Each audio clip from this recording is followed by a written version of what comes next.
എൻ്റെ കച്ചവടത്തിൻ്റെ ഭാഗമായിട്ട് എല്ലാ ദിവസവും രാവിലെ ഒരു 5 മണി സമയത്ത് ഞാനിതുവഴി പാസ് ചെയ്ത് പോകുമ്പോൾ കാണുന്ന ഒരു കാഴ്ചയാണ് ഒരു അപ്പാപ്പനും ഒരു അമ്മാമ്മയും. അമ്മാമ്മ രാവിലെ ചായയൊക്കെ തിളപ്പിച്ച് ഇവർ രണ്ടുപേരും ചായയൊക്കെ കുടിച്ച് ഏറെ നേരം വർത്തമാനമൊക്കെ പറഞ്ഞുകൊണ്ടിരിക്കുന്ന ഒരു കാഴ്ച. ഇതിപ്പോൾ ഇവിടെ പറയാനുള്ളൊരു കാര്യം എന്ന് പറയുന്നത് നമ്മുടെ പുതുതലമുറയിലുള്ള ആൾക്കാർ ഒരു കുഞ്ഞൊക്കെ ആയതിനു ശേഷം നിസാര പ്രശ്നത്തിൻ്റെ പേരിൽ ബന്ധം വേർപെടുത്താൻ നിൽക്കുന്ന ഈ കാലഘട്ടത്തിൽ 70 വയസ്സിനും മുകളിൽ പ്രായമുള്ള ഈ മനുഷ്യരുടെ സ്നേഹം എന്ന് പറയുന്നത് ഭയങ്കരമാണ്. ഈ നാട്ടിലുള്ള ആൾക്കാർ ഇവരെ കളിയാക്കി വിളിക്കുന്നത് ഇണക്കിളികളെന്നാണ്. കാരണം ആൾക്കാർ ഇവരെ കാണുന്നത് എപ്പോഴും ഒരുമിച്ചായിരിക്കും. കടയിൽ പോകുന്നതും ചന്തയിൽ പോകുന്നതും സാധനങ്ങൾ മേടിച്ചിട്ട് വരുന്നതൊക്കെ ഇവരെന്താണ് ഒരുമിച്ചാണ്. അപ്പോൾ അതിൻ്റെ പേരിലാണ് ഇവരെ ആൾക്കാർ എന്താണ് ഇണക്കിളികളെന്ന് പറഞ്ഞ് കളിയാക്കുന്നത്.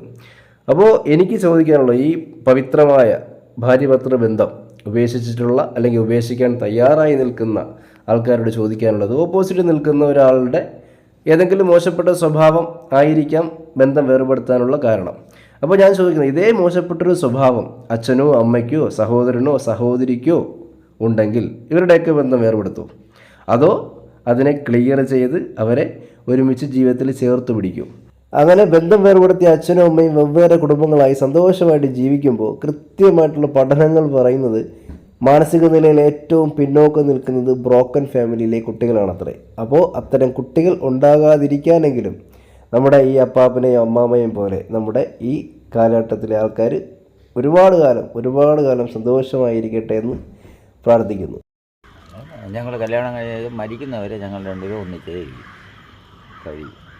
ഇവിടെ എല്ലാവർക്കും ഒരിതാണ്, രണ്ടുപേരും ഇണക്കിളികളാണ്. അങ്ങനെ ഇവിടെയുള്ള ആൾക്കാർ പറയണം, ചായ വാങ്ങിക്കാൻ പോകുമ്പോൾ കടയിൽ പോകുമ്പോഴൊക്കെ ഞങ്ങൾ ഒന്നിച്ചേ പോകും. ചെറിയ വിഷയം മതി, കല്യാണം കഴിഞ്ഞ് കഴിഞ്ഞാൽ അവർ പ്രശ്നങ്ങളൊക്കെ മാറും. ഞങ്ങൾ 45 വർഷം കൊണ്ട് ഒന്ന് ജീവിക്കും, ഞങ്ങൾ മരിക്കുന്നവരെ ഒന്നിച്ചേ ജീവിക്കും. അതാണ് ഞങ്ങളായത്. ഇപ്പം എത്ര വയസ്സായി? 70 വയസ്സായി. 70 വയസ്സായി. 68 വയസ്സായി.